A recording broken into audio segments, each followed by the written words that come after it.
여러분 안녕하세요. 해운대에서 꿈꾸는 원쌤입니다.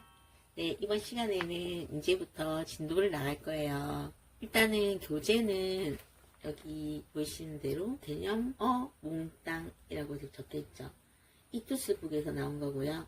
이것을 준비해 주시면 제가 페이지를 제시했을 때 거기서 문학작품에 적용할 수 있는 것을 제가 말할 때 여러분들이 이해하기가 좀 좋을 것 같습니다. 일단은 책을 조금 빨리 구매하셔서 진도를 나가보도록 합시다. 처음에 화자, 시에서 이야기하는 사람이 첫 번째 표면적 화자가 있고 이면적 화자가 있어요. 표면이라는 거는 겉에 있다는 거죠. 누가 겉에 있다는 거예요? 나라는 거나 아니면은 우리라는 글자가 바깥에 나와 있는 거예요. 그래서 나나 우리가 있으면 표면적인 우리가 드러내다는 거죠. 근데 이면적인 것은 이런 단어가 없습니다.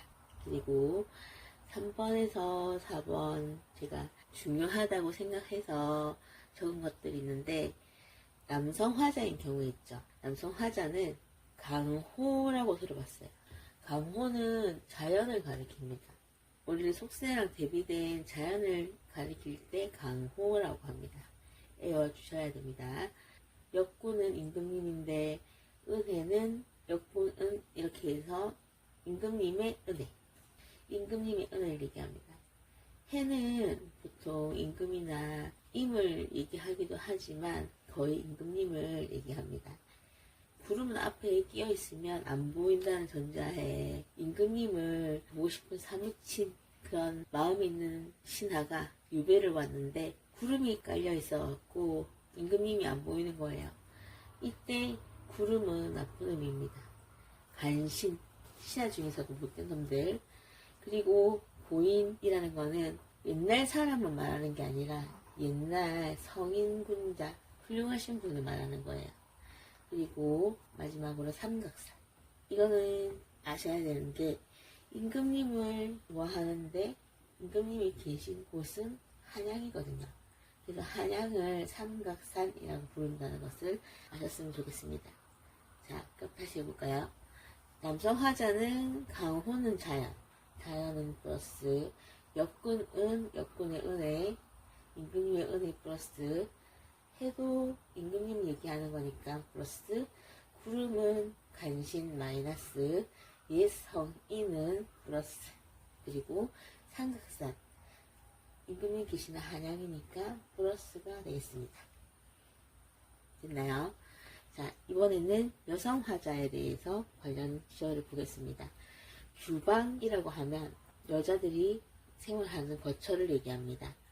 부용은요, 눈앞을 이렇게 가로막고 있는 커튼 같은 것들을 얘기해요. 우리 연지곤지 많이 들어봤죠? 화장하는 거고요. 독수공방은요, 여인이 남편이나 이렇게 그리워하는 그 솔로로 있는 거예요. 그래서 독수공방은 옛날 시가에서는 남자가 여자를 기다리진 않아요. 여자가 가출할 경우는 없거든요. 근데 여자는 남자가 나갔을 때 집에 들어오지 않을 때 독수공방한다 이렇게 표현을 합니다. 또 낭군이라는 게 있는데 이것은 여자가 남자를 부를 때 낭군이라고 표현을 하고 부릅니다. 그러면 규방, 부용, 연지 다 여성적인 시어고 여성적인 시어 중에서 독수공방이 제일 안 좋네요. 그리고 낭군은 또 좋은 말입니다. 다섯 번째는 대상에 대한 청자 관련된 어휘입니다. 일단 대상이라는 것은 이야기거리를 얘기합니다. 대상의 속성은 플러스 마이너스 전법으로 나눌 수 있습니다. 그리고 동질성, 이질성이 나오는데 같을 동자, 다를 이자를 써서 동질성, 뭔가 비슷한 성격을 얘기하죠.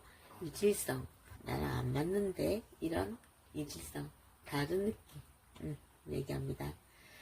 유한성이라는 거는 한계가 있다라는 것이어서 우리 인간은 한계가 있잖아요. 인간을 얘기할 때 유한성이 있다라고 합니다. 영속성은요, 계속되는 거예요. 예를 들어서 계속되거나 그대로 있거나 이런 건데 예를 들어 자연, 산과 같은 것들은 우리가 인간사는 굉장히 변화가 많았잖아요. 그래도 항상 우리 곁에 가만히 묵묵히 지켜주는 산 같은 자연을 얘기합니다. 인간은 유한하고 자연은 계속되죠. 그리고 청자는 듣는 사람을 얘기합니다. 이제 10번, 11번이 있는데요. 이걸 조금 잘 봐야 돼요. 말을 건네는 방식이라고 했어요. 예를 들어서 너희는 왜 모르냐? 너희는 왜 모르는데 움츠린 나무들아, 이렇게 얘기했어요. 화자가 나무들에게 말을 걸어서 풀어주는 거잖아요. 11번 대화의 차이점은 뭐냐면 대화는 주고받는 거예요. 그래서 누가 형님 시집살이 어떻겠까? 라고 물었을 때 아유 말 마라 계집살이야, 이렇게 답변이 있을 때 우리는 대화라고 합니다. 얘는 혼자 물어보는 형식, 얘는 묻고 답하는 형식입니다. 네, 여러분, 두 번째 시적 상황에 대해서 알아보겠습니다. 상황이 어떨까를 보는 건데, 부정적, 암울한, 절망적, 비극적, 이별의 상황입니다. 마이너스 치고 넘어가겠습니다. 3번, 세 번째 분위기에 대한 겁니다. 적막하다, 적막한 분위기라는 것은 외로움을 느끼는 분위기예요. 아무도 없어요. 예상적인 분위기는 플러스인가요? 마이너스인가요? 학생들이 예상적이라고 하면 플러스라고 얘기해요. 이게 예상이라는 쿨의 노래가 있는데 그 노래가 밝고 신나다 보니까 이게 다 즐거운 단어로 생각하고 있거든요. 보통은. 근데 예상적 분위기는 마이너스입니다. 무엇을 말하냐면은 슬픔을 얘기합니다. 그리고 19번에 환상적 분위기, 현실과는 다른 분위기를 얘기하죠. 그리고 20번에 향토적이다라는 것은 우리가 옛날 시골을 떠올리면 될 것 같아요. 그래서 농촌, 어촌, 산촌 다 태어난 곳에서 향토라고 하는데 알려주는 시어는 방언으로 알려줄 수 있습니다. 방언은 사투리를 얘기하는 겁니다. 그리고요, 향토적과 비슷한 목가적이라는 게 있어요. 목가적이라는 것은 전원에서 즐기는 생활을 얘기해요. 그러면 목가적이라는 거는 도시랑 상관된 걸 얘기해요. 향토적이다라는 것은 옛 시골이라 방언으로서 알 수 있고, 목가적이라는 것은 전원생활, 도시랑 대비되는 분위기입니다. 네, 여러분, 3번은요, 어조, 태도, 정서에 관련된 시어입니다. 21번은 영탄적 감탄, 좋은 감정이죠. 탄식, 안 좋은 거죠. 그래서 영탄적 어조라는 거는 어떤 자기가 느끼는 그런 정서에 대해서 내뱉는 태도인데 긍정적일 수도 있고 부정적일 수도 있어요. 그리고요, 22번 독백적이라는 거는 혼자서 말하는 듯한 어휘예요. 그리고 명령적 어조는 어떤 게 있나요? 뭐뭐 하시오, 뭐뭐 하거라, 오너라, 이렇게 남에게 무엇을 시키는 태도가 명령적인 겁니다. 그리고 성찰적인 것은 곰곰이 지난 일을 돌이켜보고 반성하는 태도를 얘기합니다. 단정, 딱 판단, 결정을 정했다는 거예요. 그리고 단호, 결심을 딱 잘라 말할 때, 단호하게 말하다.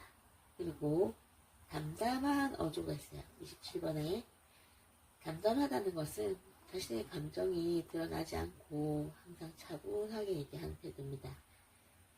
그리고 28번 마지막 어조의 변화는요. 어조는 변화라는 이게 더 중요하죠. 어조의 변화에 있어서 변화는 어떤 거예요? 긍정적인 게 긍정적인 거로 가는 걸 변화라고 하나요?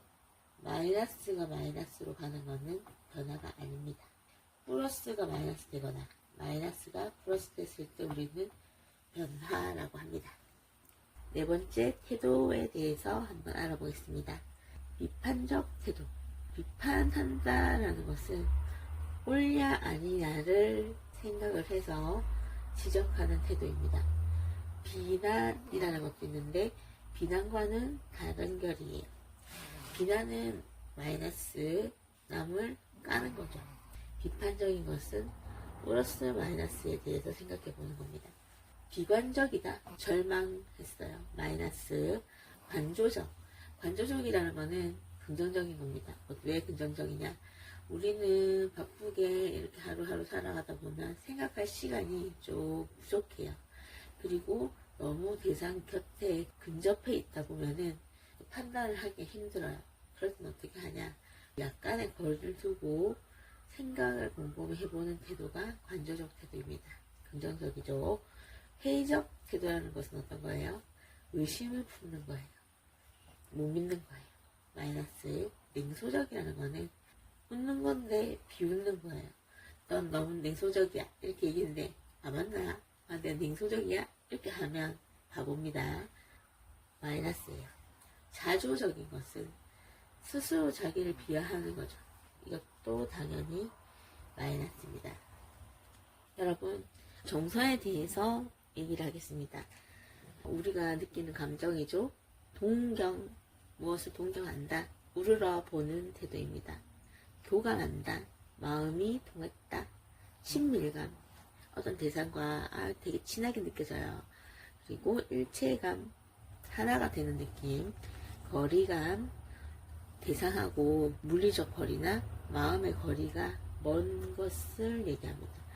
우리가 거리감이 좀 있다 이렇게 얘기했을 때는 좀 멀다. 마음이나 몸이나. 그리고 46번 경외감을 보면은 공경한다. 공경한다는 거는 우러러 보는 태도죠. 근데 두려워하는 느낌도 있어요. 그리고 만족감. 흡족한 거죠. 짜장면 2개 때려 먹고 나면 흡족하듯이. 그리고 무력감. 힘이 없다. 힘력자잖아요. 힘이 없는 거예요. 왜 힘이 없을까요? 뭘 더 이상 할 수가 없으니까 허탈해서 힘이 없는 거예요. 무력감은 안 좋은 거. 무상감은 뭘 해봤는데 다 더덥다는 게 뭐예요? 해보니까 그냥 크게 중요한 것도 없네. 이렇게 생각하는 태도입니다. 플러스 마이너스 해볼게요. 동경은 플러스, 교감한다는 거 플러스, 친밀감 플러스, 일체감 오케이 플러스, 거리감 마이너스, 경외감 플러스, 만족감 플러스, 무력감 마이너스, 무상감 마이너스.